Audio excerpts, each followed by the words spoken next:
Alf struggles with the unsolved Red Ute case. Cash reaches his limit. Archie's first birthday party is a hit. And Sonny pushes himself too far. Hold me in your arms, don't let me go. I want to stay forever, closer each day. Home and away. I shouldn't have confronted your sister like that. I went too far. For what it's worth, Abigail understood how badly you wanted answers. Well, that's very generous of her. So Abigail's fine. There's no hard feelings. Come to the party. No, I just don't feel up to it. I'm sorry. Why not? I'm embarrassed. Why? Because the question of what actually happened out there on that road is always going to be hanging over my head. No one believes it was you. So there's always going to be some doubt about it. So you're just gonna hide away? Is that the plan? Alf, people want you in their lives. I mean it. You should have seen how disappointed Harper was when she found out you weren't coming. Yeah, well, I did promise that I'd be an honorary granddad for young Archie. You're willing to break that promise? We are Cy and Sophie. This is Coastal News, a home and away podcast, your weekly episode companion podcast for your favourite Aussie soap. What's the go with Joe? I wish she would go. Yes. Was it me, or was there a moment this week where everything was rhyming? Yeah. It was like, what's the go with Joe?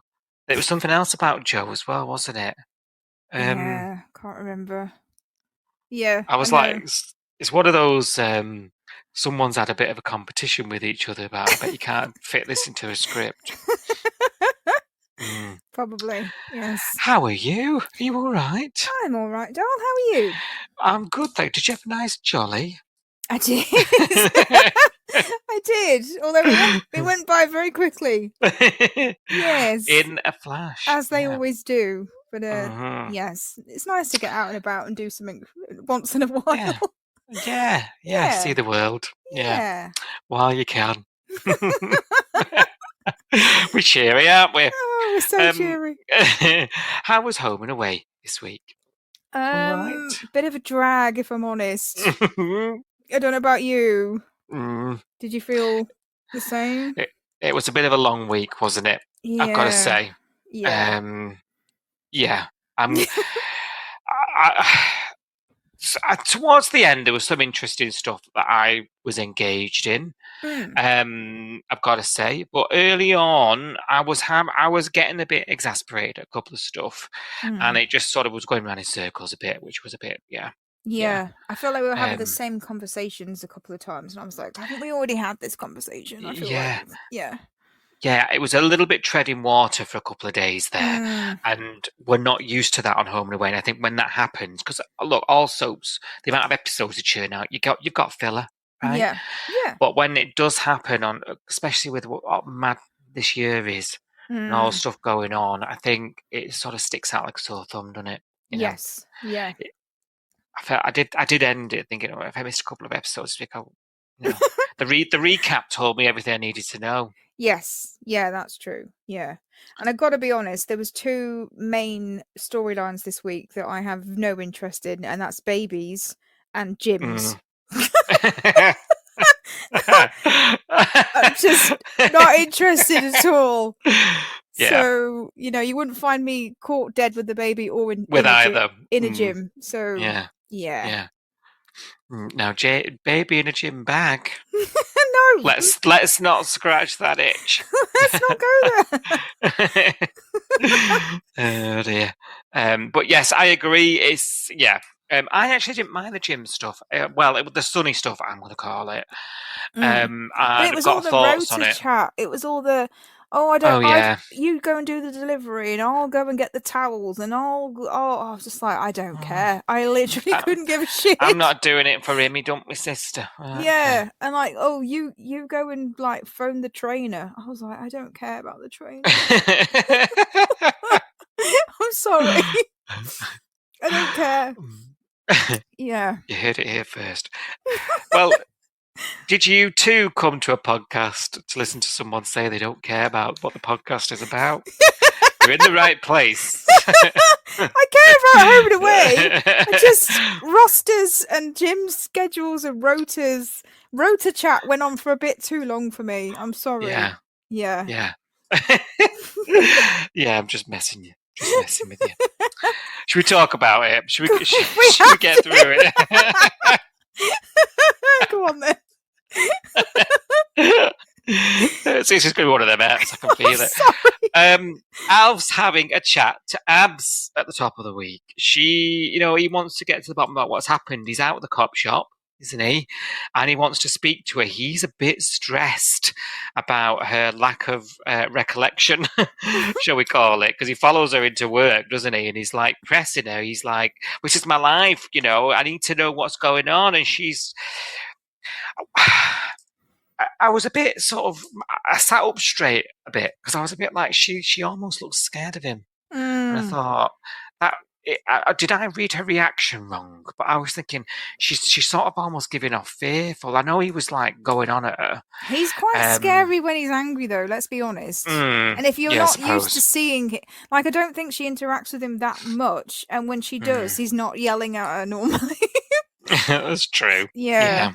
Yeah, he is like a bit like Krakatoa, isn't he? He's a bit scary, yeah. Yeah. Well, guess who overhears this conversation? Guess who arrives just in time? God, yeah. Razniak! Oh, God. And yeah, he basically says you're harassing her, sling your hook, tells him to go. And she's all a bit shook up, and and he shares with her that consoles her, doesn't he? And he's a bit like, I don't think Cash likes me either. So we're world, it's us against the world. I'm starting to feel that vibe with him, and that's why I'm still putting a question mark over him, So I'm just gonna keep that up there as something to think about in the sky. I do think these two are going a bit fast for my liking. Yeah, aren't they?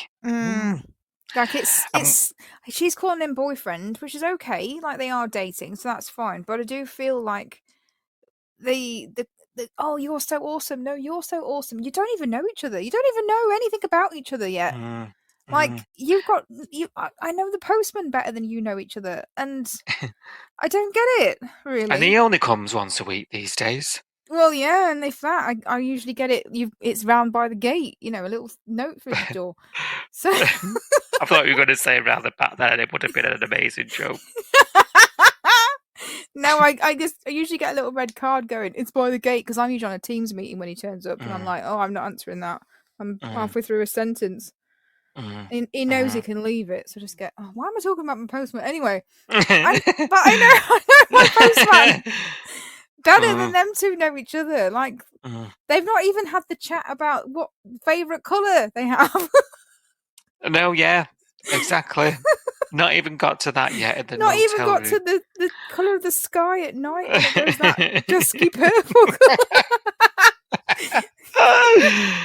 Yeah, I don't know. It's super fast.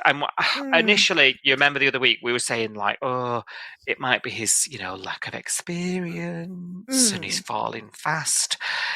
Is it sinister? Is it just, first love? I don't know.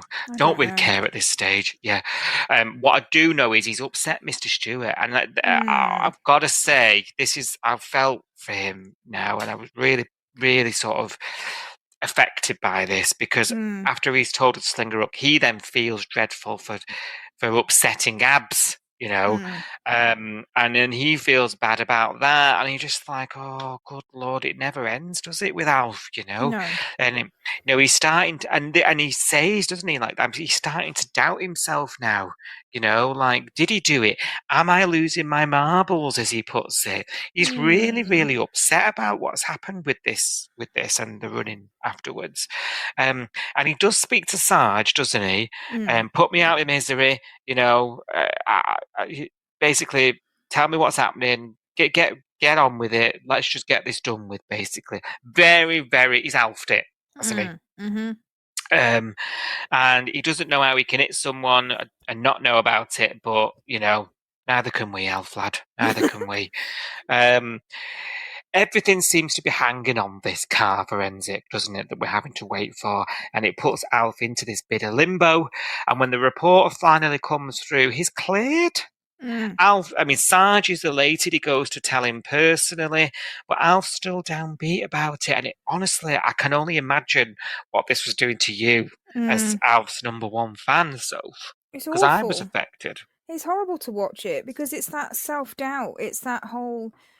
He was confident the week before that it definitely wasn't him, and I would know if I hit someone, and don't be so ridiculous and all that. And he was like, but now, you know, everybody thinks he did it. His daughter thinks he did it. Everyone thinks he's capable of mowing, as he keeps saying, mowing down pedestrians.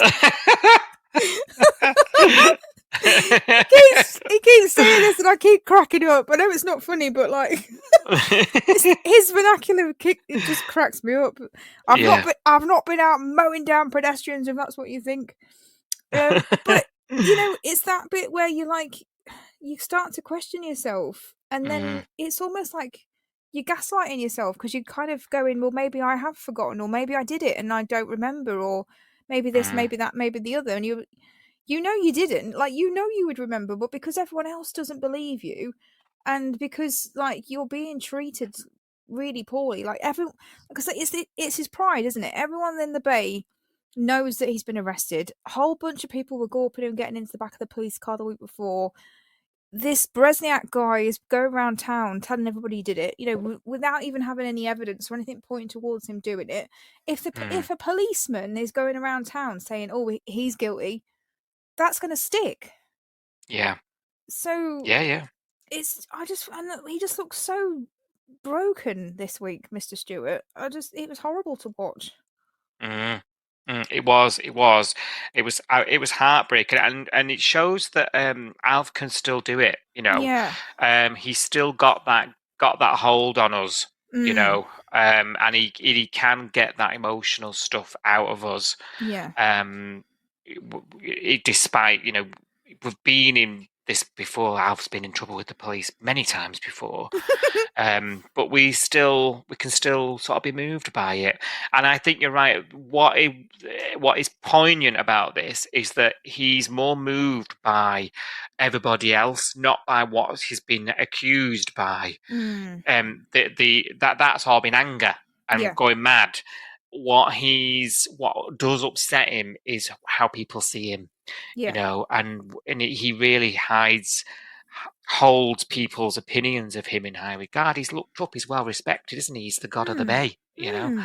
And I can understand that his frustration has turned to deflation because he feels like he's talking to a wall. It is sad, really, when we start picking it apart. I mean, even to the point where, like, he's saying that, you know, look, you may have cleared me, but you can't prove it. You know, I'm doubting myself, as you put it. You know, I'm hearing everybody say it. Maybe I did do it, and just because there's nothing on my car doesn't mean I didn't. You know, and this makes him hand his car keys to Justin, and he says, "I'm not driving until they find the perps." And I'm just like, yeah, and I'm like, oh no, like. All this because Rue was making you give your car up, and you've been beaten down so much that you're willing to give your keys over to a friend. And I'm like, and we've done that in the space of a week to you. It's all Rue's fault as well, because, like, you know, like sliding doors, I know it's a bit like, you know, shoulda, woulda, coulda. But if she just let him go to Marimbula, he wouldn't have been on that road at that time in the morning. It wouldn't have happened. Well, it would have happened because I think it's somebody else that's done it. But he wouldn't have been in the frame for it if she just left him alone. Yeah. it's all Rue at the end of the day. It's all come to all roads go back to Rue. Her it's kind of like self-fulfilling prophecy. Her worry that he's not a capable driver has landed him in a situation where now the whole bay thinks he's not a capable driver. That's true. Yeah, absolutely. It's absolutely awful. True. Like, yeah, hopefully she'll learn a lesson from this, but I doubt she will because she never does. She never does she? No, and he'll let her off the hook. It's Daddy, innit? It's Daddy. Of course. Leah does try to speak to him, doesn't she, actually? You know, I think another sort of daughter figure in his life, let's say. Someone who's known him long enough anyway, not necessarily close enough like that, but definitely close enough to know his ins and outs. And she says to him, like, you know, how are you going to get to and fro? Are you going to get to Martha? Look me in the eye and tell me you're happy relying on everybody else to take your places. Of course he's not. And she knows he's not, right? He's you know, he's like a stubborn old goat, isn't he? You know, I mean, how's he going to get to Archie's birthday party? But we'll come on to that later. Yes. The bus once a day up to the farm. Bus don't come around here no more.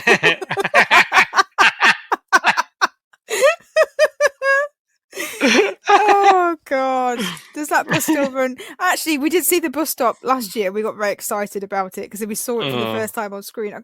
Was it, who was at the bus stop? Was it Lacey? I think she was.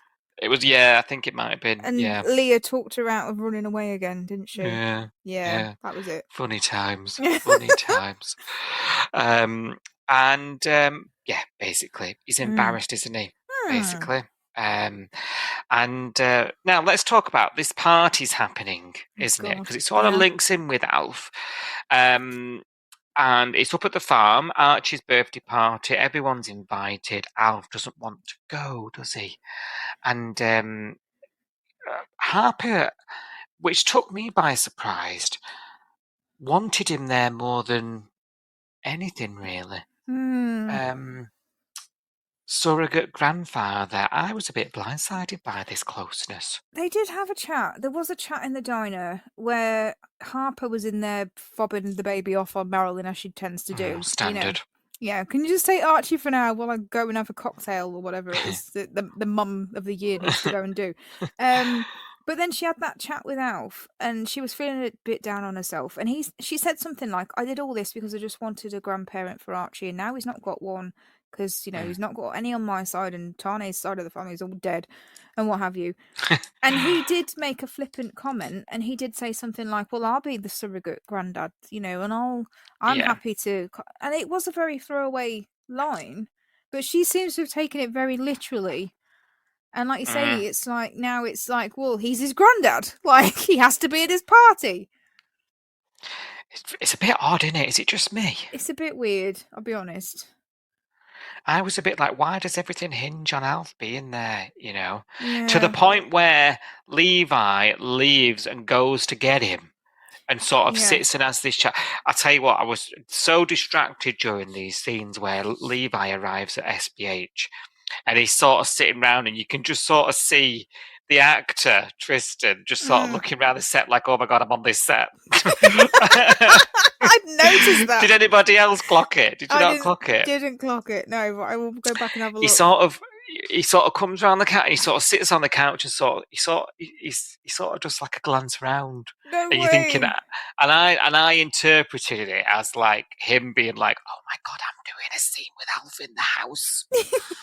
You know, because he's not been. He did look a bit weird in there. We've not seen him in there. No, I did think it was strange seeing him at the farmhouse. Actually, not a bad thing. I enjoyed it, but it is just to highlight his driving story, his independence, his self-reliance, and you know, of course it is. It's just shoehorned in, isn't it? Basically, to and it's another person that Alf can have a scene with. Exactly. You know? But it was strange seeing Levi there. But it was very much like him looking around going, I'm on the famous set with Alf. I'll have to go and look at it. Yeah, it's all over his face. He did look weird sitting on that sofa, because I was like, that's normally where Marilyn sits. It's not it's not your seat. It's not your side. Yeah. It's not your spot. It was weird. Yeah. I would be the same though. Like if I was ever on a TV show like that, like with an iconic set like that, I just wouldn't get past it. I'd be like, oh my God, I'm in the kitchen. I'm in the utility room with the upside down tumble dryer. You're like, oh. This is why they would never, ever let us be extras or anything. Would be a fucking nightmare. We would, yeah. We would be nightmare. We would. I'll be honest. They'd be shooting a scene and I'd be like, oh my God, there's nothing in this pantry. I'd be like, cut. Why is the wok up there? Why does Marilyn need a step ladder to get the wok down? Who keeps the wok up there? Come on. Walking out the side door and being like, where have the stairs gone? Oh, and I'd be taking a selfie. You know as you go through the doors to go towards the stairs, the doors from the living room, there's a picture of Alf on the left-hand side of the doors behind the glass. I'd be there with a selfie going like, yeah, me and Mr. Stewart with his portrait in the SPH. Then they're trying to do a scene with Rue whinging at her daddy in the other room. That'd be terrible. Awful. Yeah. Mm. Yeah, so I'd have been like proper geeking out, and maybe I was projecting. You have a little look at that scene. I'm gonna have to watch it again. Yeah, I definitely thought I clocked him doing a bit of a head look around and being a bit like proud of himself that he's sitting on this famous set. Hilarious. Let me know what you think. Love it. Now there is a bit. So basically, Levi reminds him that people want him in their life, don't he? And he does say some nice things to him. Yeah. Again, it's not going to notice, but it's another bloke that he listens to, and does seem to get through because he does go up there, which is really, really good. Now, however, there is a setback because when Rue hears about him handing his keys to Justin. Basically accuses him of remembering something, and I'm just like, really, we were getting somewhere. I really didn't need you to come out with this bile again. Really, no. She even goes to the police station and asks and checks. Oh, this one! Just like, what a woman! This wound me up. What does she want? Does she want to see her dad go to prison? Does she want him to be in court and have his license stripped off him so that he can't drive anywhere? Is that what she wants? What does... Very good question. What does she want? Because let's be honest, if that does happen, she really will have to step up and get off her ass and do something around the house, because she'll have to do all the stuff that he's normally... Because if he goes to prison, or if he gets his license taken away from him, she's got to do all the slack that he's gonna have left behind. So I can't bear... I'm sorry, I'm gonna try not to rant about her because I can't bear her. can't bear her. I wish he had me as a daughter instead, because it would be much nicer. But there we go. Oh dear, honestly, what did he do to deserve it? Seriously. And of course this just blows up again because she's got involved when he was getting somewhere, and everybody else managed to sort of deal with him and let him see it another way. And then she comes out being all accusatory again, and it just blows up. So much so that he storms back down to the YCPD himself and he's like, you need to find out another grub who did this. And David says there's no evidence. You need to sort of try and get on with it. Like, this is not a case I'm going to be throwing any resource at. Like, you just got to get over it, Alf. Like, there's no splatter on your car. Can't do anything about it. And at this point with Alf, it's sort of moved into closure, hasn't it? Right? For him, for himself, and also I think just to shut Rue up, to be honest. And later on, a visit from Leah. David goes to Alf, and after having spoken to Leah, should I say, and basically gives him the information for the ombudsman complaints. And I was absolutely crying, laughing. I was like, what the hell? This was a weird move. Yeah. What's the game here? Like, we're playing. Yeah. What does he think that's like? Is it like another way of him trying to say to Alf, we're done? Like, there's not nowhere I can go with this. So if you need something else, here, maybe. I think that's it. I think that's what I took it as. I took it as David saying, this is the only other option left for you. Like, I can't prove it's you. I can't find the person that's done it. There's no evidence to go off. There's no like he kept saying to Leah. There's nothing to follow up. There's nothing. There's no leads. There's nothing to chase. There's nobody to go and talk to. There's no camera footage to check. There's nothing. It's a dead end. So the only thing that you can do is, if you don't like the way that I've conducted the inquiry, is you can complain about it, because I've got nothing else in my arsenal. There's just nothing left, doll. So I kind of wondered whether this was like, obviously Sarge just, this is facts. This is just like, if you're not happy with how I've done it, then it's everybody's right to complain, and here's how to do it. And then he can really say he's done everything, because he's followed every lead. He's got to the dead end, and he's even offered the person involved a remediation, a way to complain. Yeah. And then Sarge can say he's done literally everything he can within his power. And yes, he hasn't solved the crime, but there's nowhere to go with it. And I wondered whether that might be enough for Alf, because when Alf starts, imagine you're trying to write the complaint. Imagine he goes, right, okay, I'm going to put a complaint in about David, and you start to write it out. What actually do you say that he did wrong? And maybe that's a way of him processing, the fact that this is a dead end, and that he's got to drop it, or else he's going to drive himself insane. Because I don't know what I would write if I was criticising David. Because the only thing you can say is that there's a lack of evidence. That's not David's fault. No. Or maybe it'll be some sort of review. And like a third party, somebody doesn't know. It's not someone from the Bay, telling him this. It's not Rue. It's somebody completely doesn't know anything, turns around to him and says, the police did everything, it wasn't you. Maybe that would work. I think it's the wording, isn't it? I think it's because they can't prove it's him. But that doesn't mean it... They can't disprove. Yeah, that doesn't mean he didn't do it. It doesn't mean I didn't do it. It doesn't mean that you didn't do it. But they can't prove that we did it either. Yeah. And he wants something a little bit more concrete, to be sure, doesn't he? Yeah. And it could, because of that self-doubt we talked about.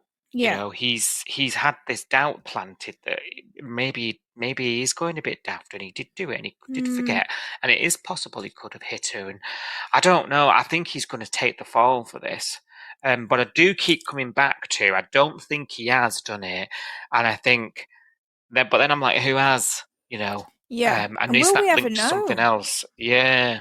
Well, are they telling us, the audience, that we've got to move on? That this is just one of those storylines that doesn't get an ending. It's no closure. I hope not, because it's like the diner robbery we'll talk about in 10 years. Like, was it Nico? Like, it sort of was, but like wasn't confirmed. Yeah. It's going to be one of those, isn't it? Yes. So, yeah. Hopefully not.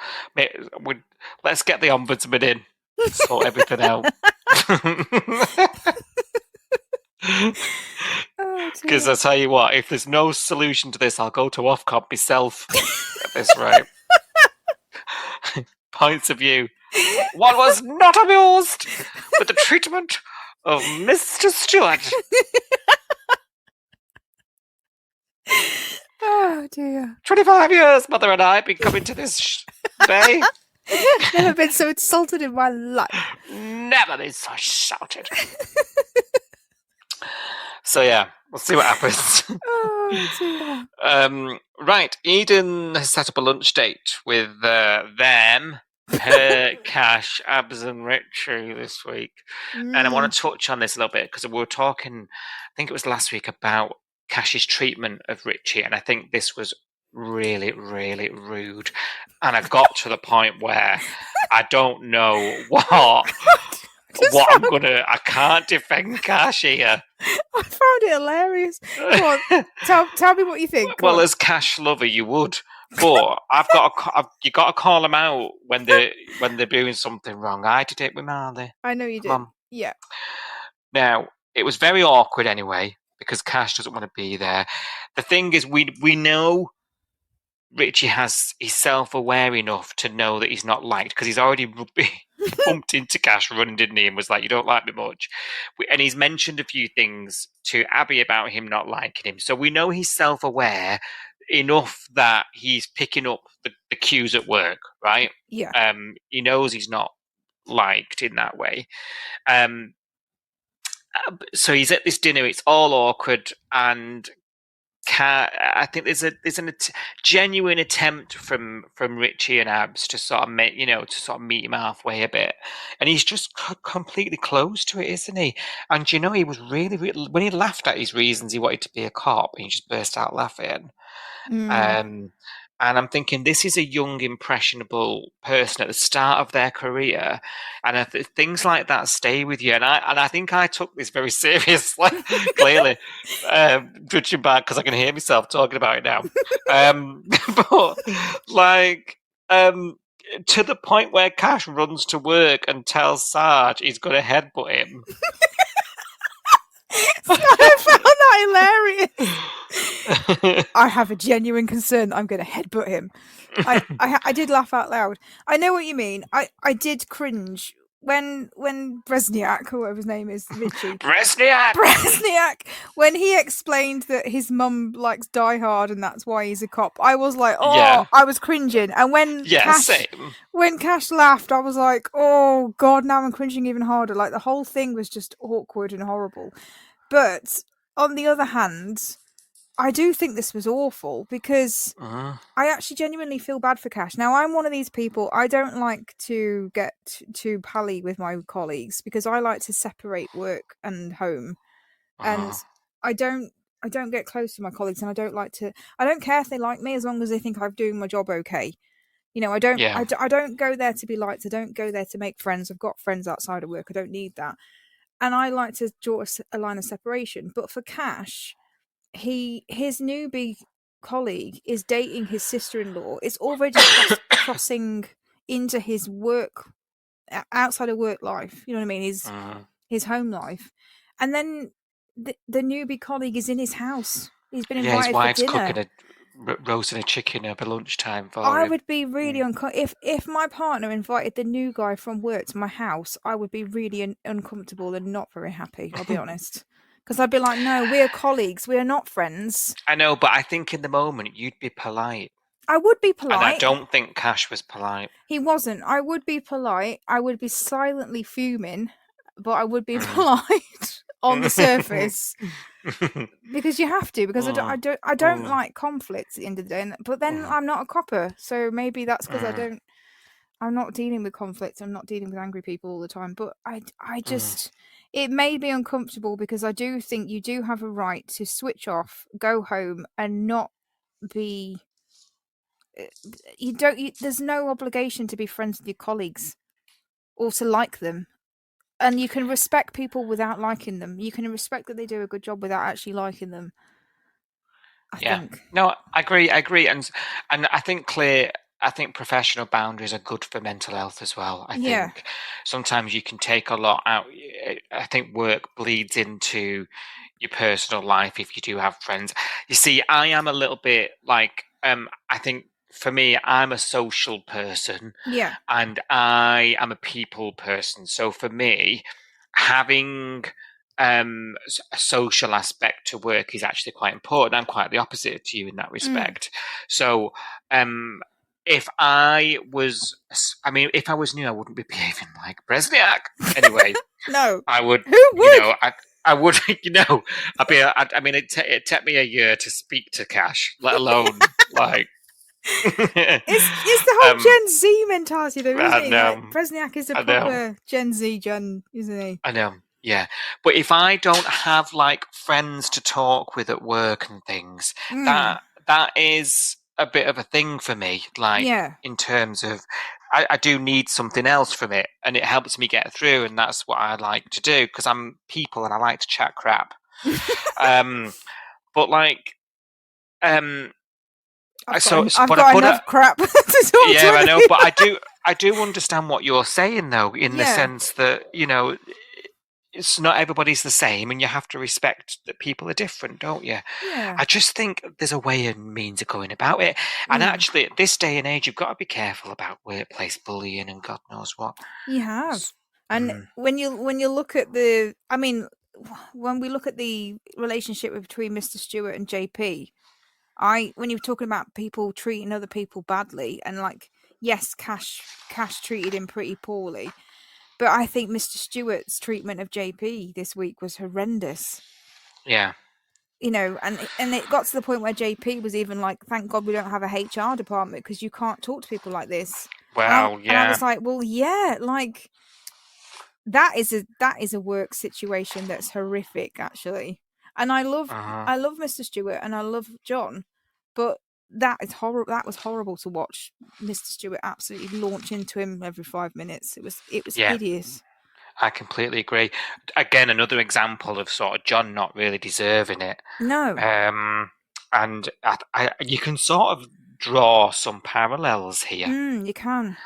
Even though it's completely being handled differently. There is a sort of seniority person lashing out or taking that, not taking their frustrations out on someone else. Yeah, definitely. So yeah, I thought I can't wait to tell Sophie off about this. Yeah, I don't agree with what he did. I don't agree with him taking the piss out of him and laughing at him and making him feel. You don't need to make someone feel small, especially when he, like you say, he's already self-aware enough to know that Cash doesn't like him. Cash didn't need to pile on at that point and make that more obvious because he already knew. He thinks he's a div. Yeah. That wasn't fair, but I do think it was really unfair that Cash got put in that situation where he didn't know that guy was coming to his house. And I thought that was really unfair. I take that. But he should have took that up with Eden, shouldn't he? Oh yeah, definitely. Yeah. But that's Eden and Abby putting that on him, I think. Yeah. It's not that's not Bresniak's fault. Bresniak. It's not his fault. No, you're right. No. You're right. So yeah, not happy Cash, but yeah, we get it. Headbutting next week, please. I'll probably be on here next week praising that if that happens. It'd be funny to watch. No, he's not moody all week, Cash. Cash does actually quite like Eden's song. Yes. Loves it, in fact. Doesn't have much sort of constructive to give other than, yeah, it's good. Remy doesn't trust his opinion, actually, and ends up playing it to Justin. And Justin really doesn't give him much much more, to be honest. I'm so glad I was going to ask you this, because I was like, he's dismissing everyone saying, oh yeah, it's really good. And then Justin's like, yeah, hit me with it. I'll give you some constructive feedback. And he just goes, yeah, you nailed it. You nailed it? Is that constructive? No. I don't get it. I didn't get this either, but there's a lot of things we don't tend to get. And why do we trust Justin's opinion? Come on. Band manager, innit? How many number one records has Justin had? He didn't discover Kirby. She lived next door. Come on. I'm sorry. I mean, the only advice Justin gave that I think was good was about the sort of releasing and letting this song go, and it sort of got him over the line in terms of before he heard the song, he was quite helpful. Yeah, he was. Yeah, he's sort of letting go emotionally of the sort of subject matter of the song, wasn't he? And he helped with that sort of stuff, which I thought was useful. And that's the sort of this songwriting trope. We mentioned it last week, didn't we? Sort of once you release it, it becomes something else. You don't own it anymore. Yeah. The process is the process, and that's the bit that you've got to get over. So that was good. And Eden's like, "What do you want to do with it? Then leave it up to you. If it was just a nice creative exercise, tick. Fair enough." Remy spends a couple of days deliberating to and fro with Justin. And ultimately they decide to go pull the plug, don't they, and put it on Spotify or whatever. So I can relate. It was like episode 1 of the pod. Do you know what I mean? You've just got to press it and hope for the best. See what happens. Yes. Yeah. Well, even John's been on the socials listening to it. He has, hasn't he? Yeah. What was that line? I thought my days of noise complaints were behind me. Oh dear, bless him. Even he gave better constructive feedback on it than Justin. Let's be honest. Anyway, what did you think of the song? Not my. Let's hear your criticism. Not my cup of tea necessarily. Heard it probably a few too many times. Yeah, definitely. In quick succession, like there was a whole scene where we heard it twice, and I was like, we didn't need to hear it twice back to back. But I like her voice. I think she is I think she has got the best voice out of all of the lyric. There's been 3 lyric vocalists before her, and I do think she has got the best voice out of all of them. So I don't hate it. I just don't think it's not a song I would put on at home, you know? Yeah. Yeah. What do you think? I like her voice. I don't like the song. No. I definitely don't think it's your first single. No. It was way too wordy for me, which is ironic because the whole song is about the fact that he's forgotten words and he can't remember the word for something. But the actual lines of the song were so wordy; they didn't quite fit with the tempo of the music. No. Look, you need a good hook. Your first song that you're ever going to put out there needs to be needs to be a banger. You do your ballad and your meaningful stuff. Couple of bury it on the album. Do you know what I mean? Yeah. Yeah, it's not a choice I would have made. No. So yeah. Do you think we're going back down the sort of them two starting up music again? And what do you think of that? I want to get your thoughts because obviously that's quite controversial. I don't know. Finally got rid of lyric. I know, and a lot of people are not very happy about this because they're like, "Oh God, not again! We thought this was over." I honestly don't know where we're going with this because I think if we had, we got told Remy's still got the premises, Remy's still got the recording studio equipment, blah blah blah. Let's leave the house and go and actually record it. Because we didn't see any of that, I kind of thought this was a flash in the pan thing because I thought if we'd been on location watching them record it and see those actual scenes of them doing it, I would have been like, okay, well, the recording studio is definitely still there and we're still doing stuff there. So this is obviously not going away. But because we didn't see any of it, it kind of felt like this could have been a one-off thing and never happen again. But I don't know. I honestly don't know. Because at the end of the day, what else do we do with these two? Because she went down she was going to be a police volunteer and then that didn't happen. Then she ended up being a carer for Sonny. He's supposed to be a carer for Sonny, but then neither of them are looking after him. And in fact, he actually moved out without even either of them knowing. He just seems to have just moved himself out. Without them even noticing because they're so busy messing around with guitars. They've not even noticed that he's gone. So I don't... That's true. I don't even know. If we don't go down the lyric route with these two, or the whatever the lyric is with 2 of them, what do we do with these 2 characters? Where's the growth for them? Especially Remy. He's got no family in the Bay. He's got no girlfriend right now. He's a millionaire, which is so annoying. But what do we do? What do we do with him? Yeah. I don't know. I can't see what I wouldn't even if I was a writer. I actually wouldn't even know what to do with Remy next. I feel like they're genuinely gonna he's gonna go and do the music. Do you think? I think I think he's gonna do it. I think there's been a couple of sort of hints like, oh, you used to be up there busking. I think he's going to finally feel like he's got his life back. And I think when you go through something like a brain tumor where you're getting this close to death, you're probably not going to sit on something and not try it. Yeah. And sort of dilly-dally, you're just going to do it, aren't you? And try it. And if you fail, you fail. He will have been thinking about regrets, won't he, while he thought he was going to die. Things I didn't achieve in my life. And he's got something a lot of people don't have, and that's capital. To be able to fulfill their dreams, I could sit here, recover from a brain tumour and say, right, this is what I do in my life. But if I've not got the money, it's not happening. Exactly. And if you've had a brain tumour, you've not been at work and you've got no money coming in, so you're brassic. Yeah. Yeah. Yeah. Not Whereas him. he's not. Yeah, he's not in that position. So I think he's gonna do it.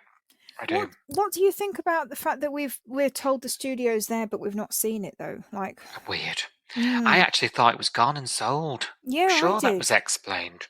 I thought it was gone. We saw him packing it up in boxes, and then he had a seizure on the floor. Do you remember? Yeah, covered in glass. Yeah, I remember it well. So I don't know because I don't know what to make of that. The fact that we know it's there still. We've been there. We know what it looks like. We can visualize it. But we didn't go there this week, but they did, and we didn't see it. And I don't know what to make of that choice.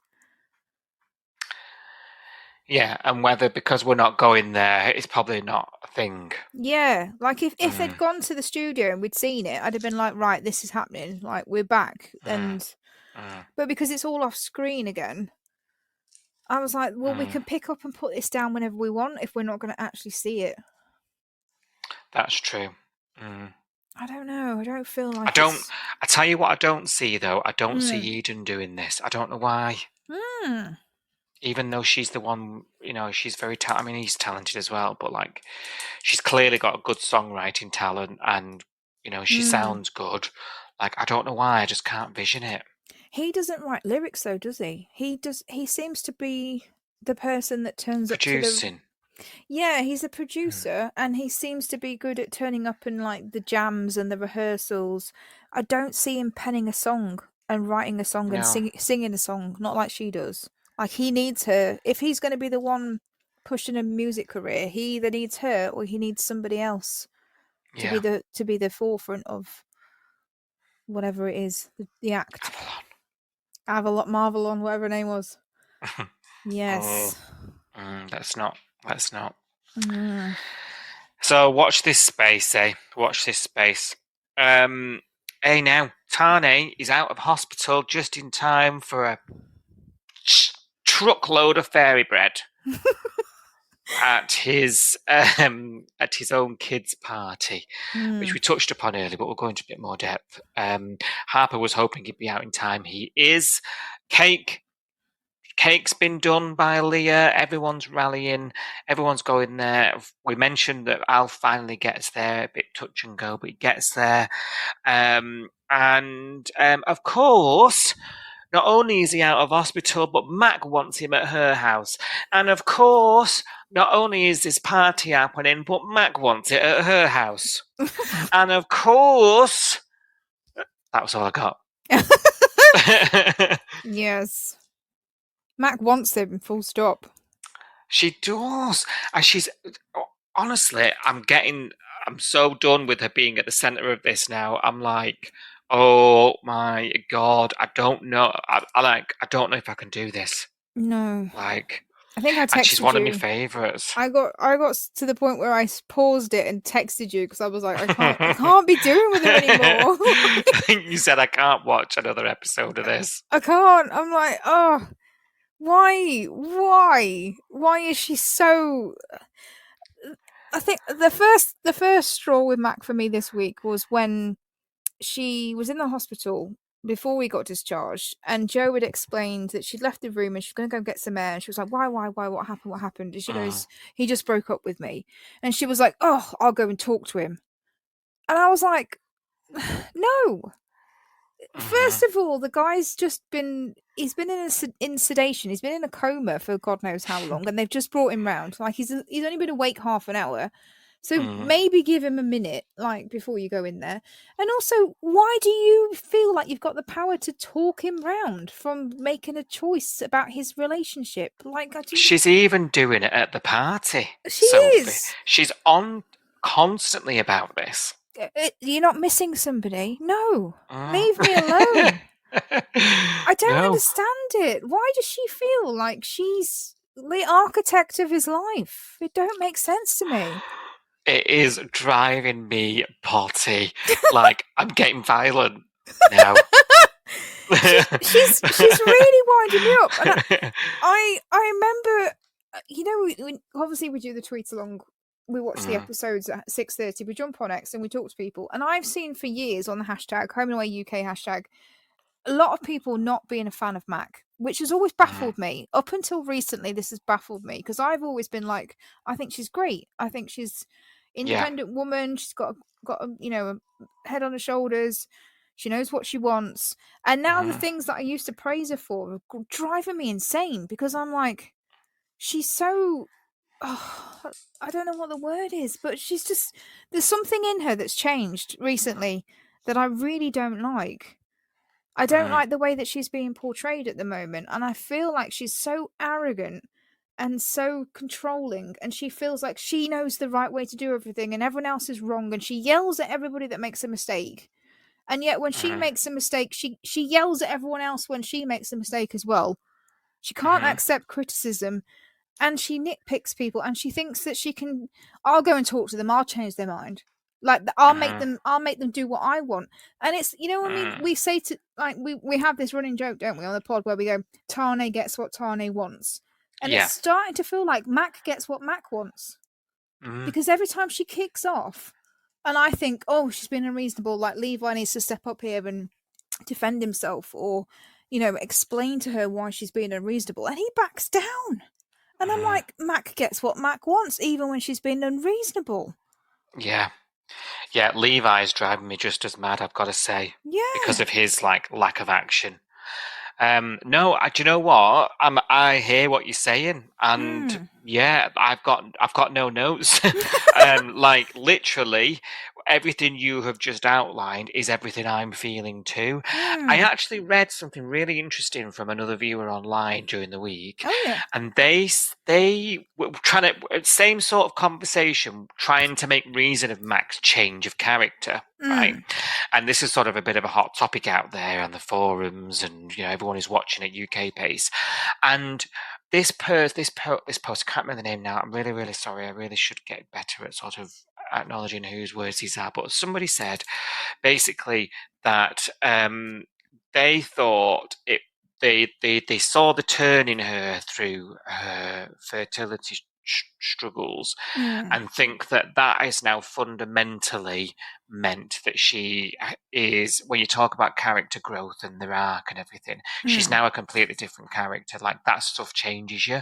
And this viewer was like trying to sort of explain to some of us that are exasperated with her that she's not seeing the joy. She's not like... she's on everyone all the time because she feels unjust, like the world has been unjust to her, and then that has made her a bit bitter and a bit like, it sort of give her this edge.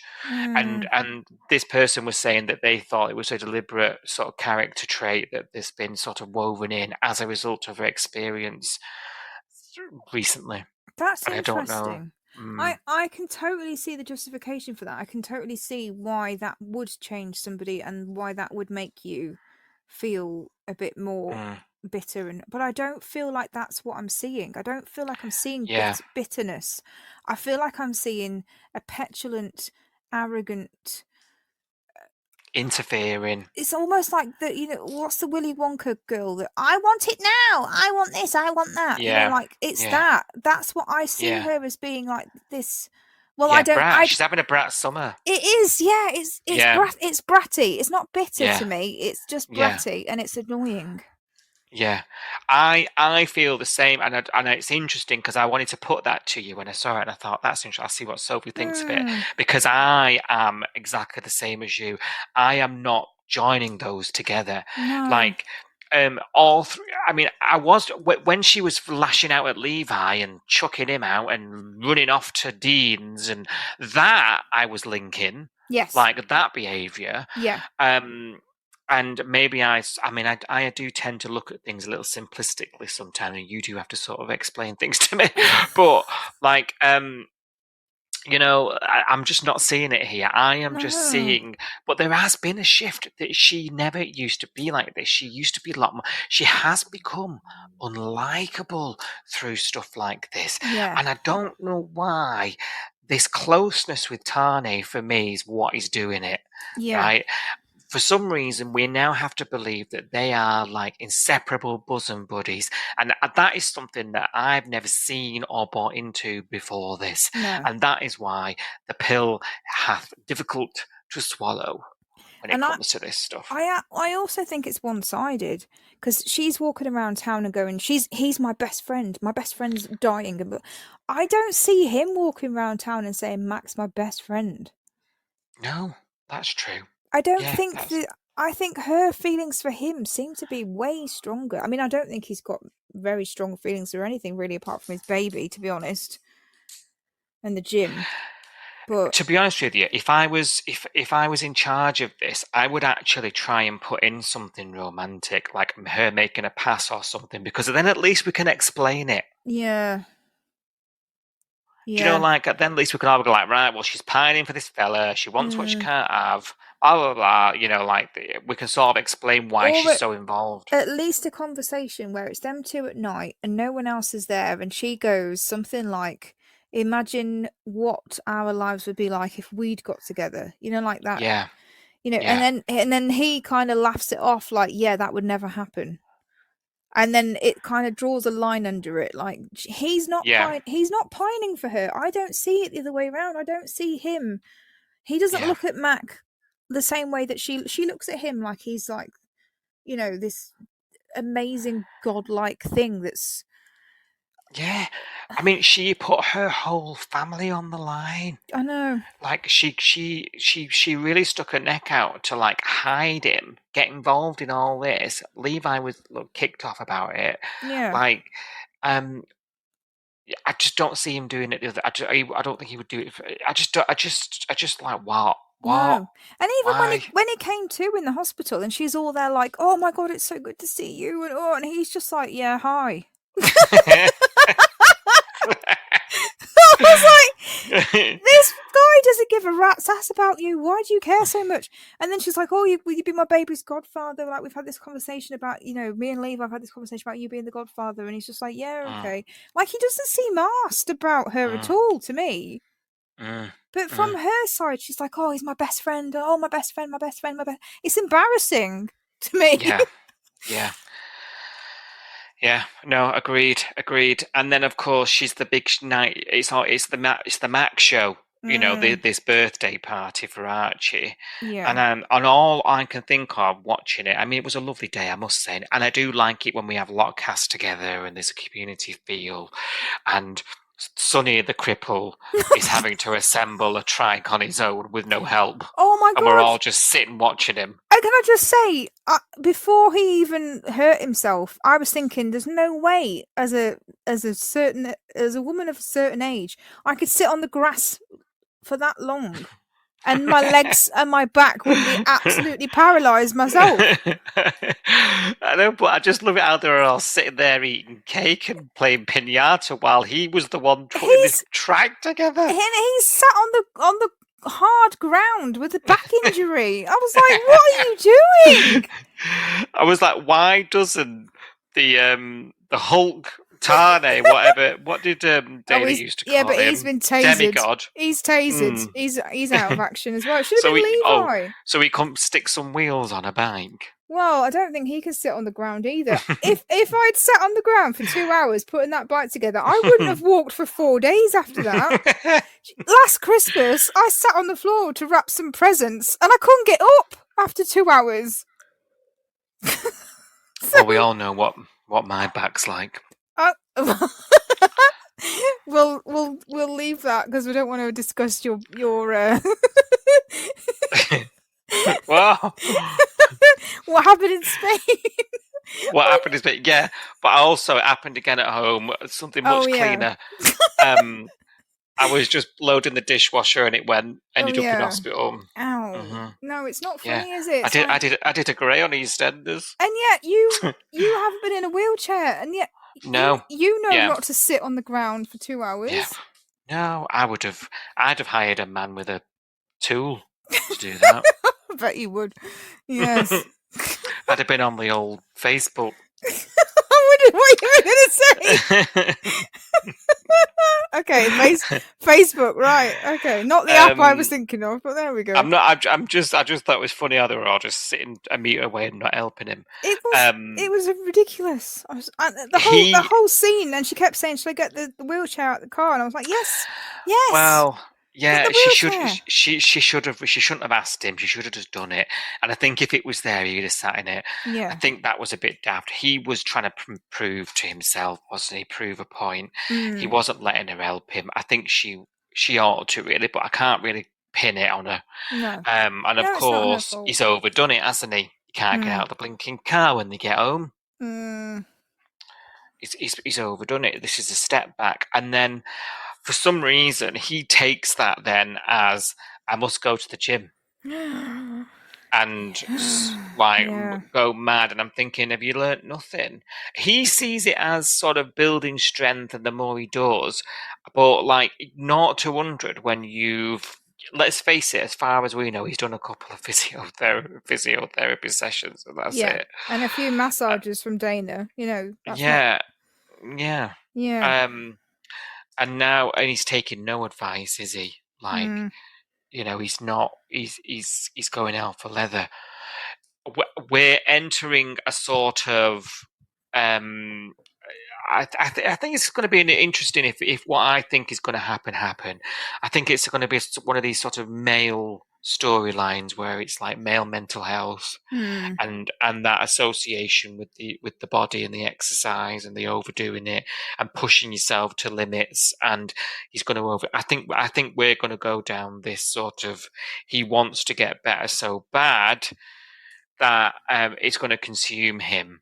I think, and I think that could be interesting, and I'm interested to see how this is portrayed with a character like Sonny, who's normally so easy breezy. Yes. Yeah. I had to laugh when they were making jokes about him never being in a gym. I was like, have you seen his arms? He hasn't got them from lifting a pizza slice to his mouth, has he? Come on. No. I was thinking wardrobe should have covered them up a bit during this scene. I know, it's ridiculous. What do you feel about this? Like, like this story. Like, do you feel like I do? Like, it's going to go down that sort of route?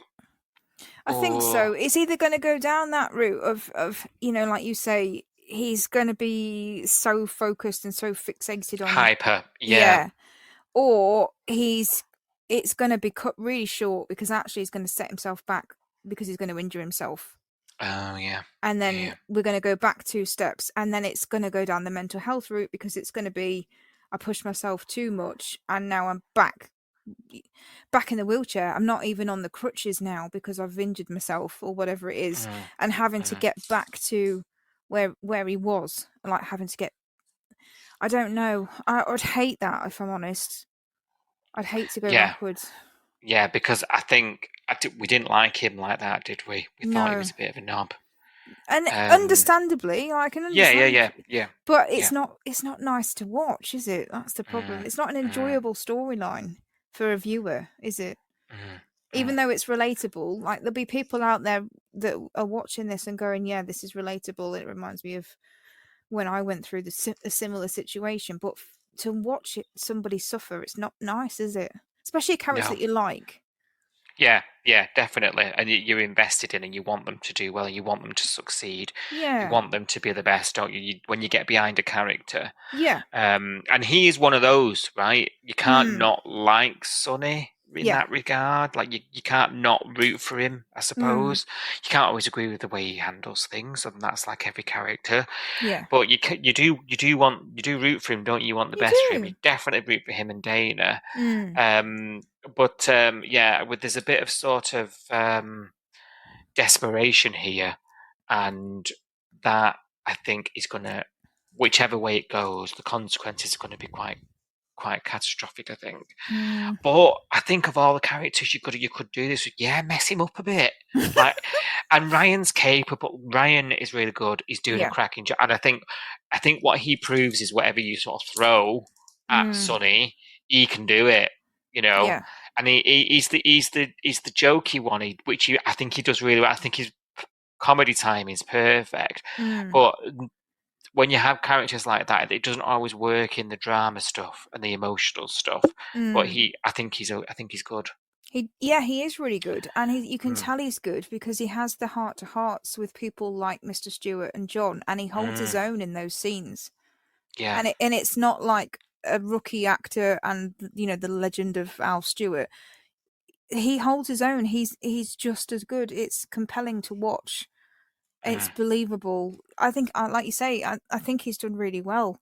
And I think they've trusted him with a lot of storylines with the legacy characters. Like, he had a huge part in Irene's exit story for someone that was so new to the show.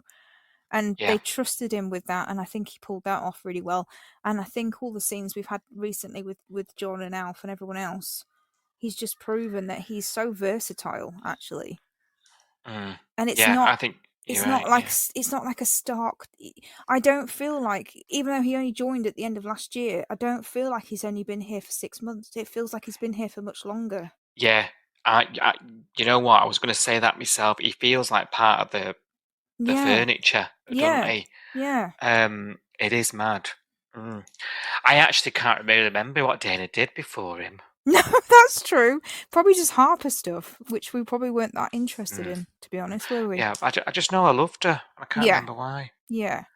There was a weird cop, weren't there?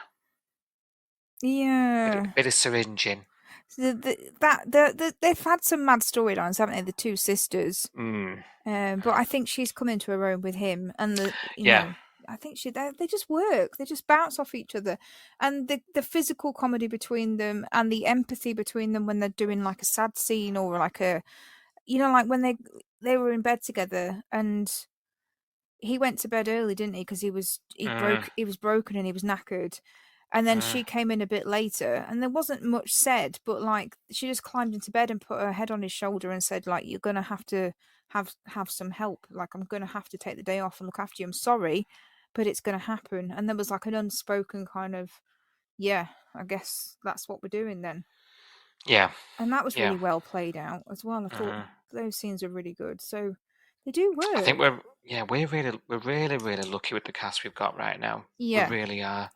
And the storylines, like you mentioned before about how it might have been off air, but how nuts the show is, like how much we're getting, like, and it's all exciting stuff, and it's all stuff that we're enjoying getting our teeth into. Yeah. And like everyone's giving it their all, as always. And I can understand why, like, the show's getting the praise it is right now. Please take the time to like, subscribe, and review Coastal News wherever you source your podcasts, and ensure you never miss an episode.